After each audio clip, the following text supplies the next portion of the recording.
Merci beaucoup. C'est vraiment un honneur pour moi donc, de participer pour la seconde fois donc, à Merging Valley. Cette année, je comprends effectivement que la thématique soit centrée sur le développement durable et surtout dans le contexte post-crise. Moi, quand on parle de développement durable et des villes durables, de la résilience, s'agissant de l'Afrique, je dis toujours qu'il faut faire attention pour ne pas le focaliser sur les mêmes problématiques qu'il y a en Europe. C'est vrai, l'accès au transport, c'est important, donc l'écologie, etc., donc l'environnement. Mais ce qu'il faut véritablement voir, c'est que les villes africaines sont devenues de plus des dépotoirs de frustration, surtout de la part de la jeunesse, avec des taux de chômage extrêmement élevés.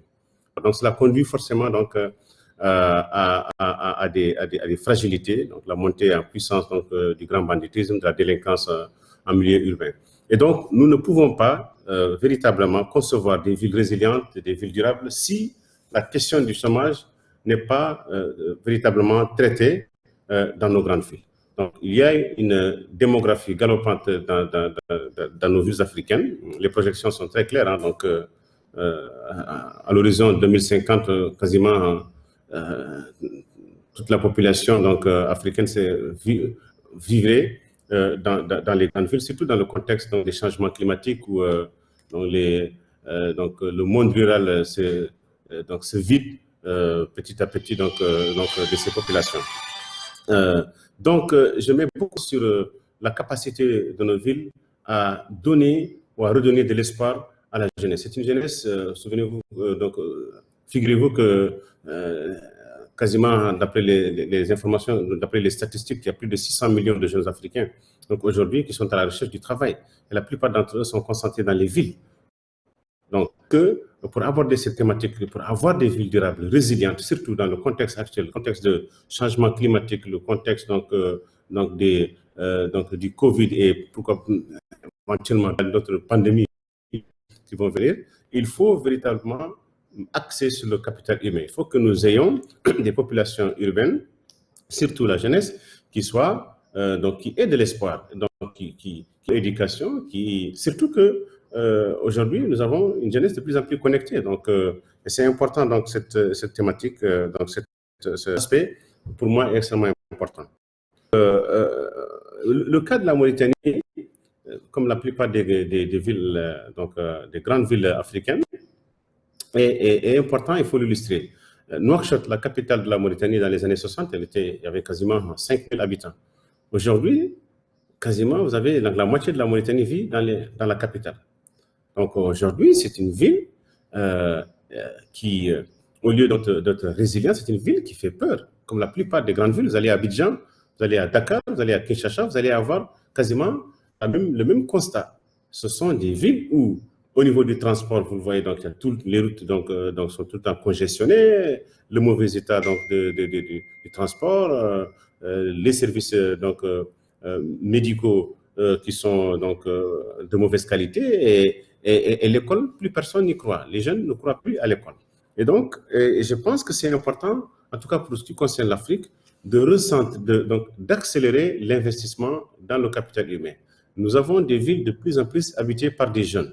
Et c'est des jeunes qui, la plupart d'entre eux, sont dans le chômage. C'est des jeunes qui, je pense qu'en tout cas, s'agissant de l'Afrique, la priorité pour nous aujourd'hui, c'est d'investir dans l'éducation, d'investir dans les opportunités d'emploi, d'investir dans une économie qui soit équitable pour tous.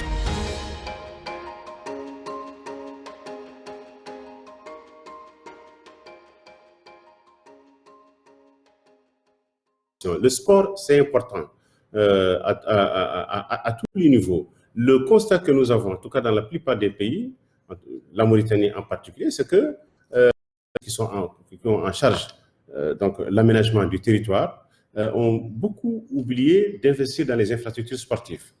Ceux qui connaissent Nouakchott, la capitale de la Mauritanie, c'est dans plusieurs quartiers de voir des enfants taper pieds nus dans le ballon sur les goudrons. C'est-à-dire qu'il y a très peu d'espaces qui leur ont été réservés. Nous sommes en concertation avec les associations des jeunes dans les quartiers donc pour leur dégager des espaces qui leur permettent de pratiquer leur sport. Le sport en tant que santé, d'abord, c'est un élément pour se maintenir, mais également aussi comme un moyen de prévention donc, des conflits sociaux, donc, en moyen également aussi de tenir les jeunes, de leur donner l'occasion de s'échapper en fait à la monotonie, donc, de s'échapper, de ne pas tout le temps penser, oui, chômage, chômage, chômage, etc. Donc, notre nouvelle stratégie, c'est de permettre donc, aux jeunes, dans les quartiers surtout défavorisés, d'avoir ce qu'on appelle des centres euh, sportifs de proximité.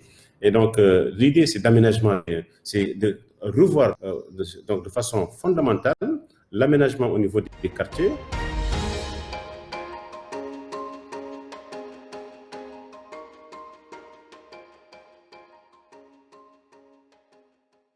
Effectivement, le Covid, excusez-moi de dire le Covid ou la Covid, parce que bon, il y a un débat de grammairien là, donc, euh, par rapport à ça. Mais en fait, la pandémie globale du Covid a été une belle opportunité, donc pour surtout la jeunesse connectée, de pouvoir trouver d'autres solutions. Je pense que dans le cadre de la Mauritanie, nous avons remarqué que le Covid a les jeunes, c'est tout comme je vous le disais tout à l'heure, dans le contexte donc, du chômage. Et donc, donc, beaucoup de jeunes ont développé des applications, par exemple, pour la livraison à domicile, parce que nous avons subi donc, deux confinements donc, successifs, avec la dernière avec moins d'intensité.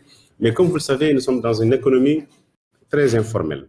89% selon en tout cas les dernières statistiques donc, en Mauritanie travaillent dans le secteur informel. Ça veut dire quoi? Ça veut dire que ce sont des gens qui se lèvent le matin et ils ne savent pas qu'ils ne sont pas, d'abord, ils n'ont pas d'assurance, ni assurance chômage, ni assurance donc, maladie.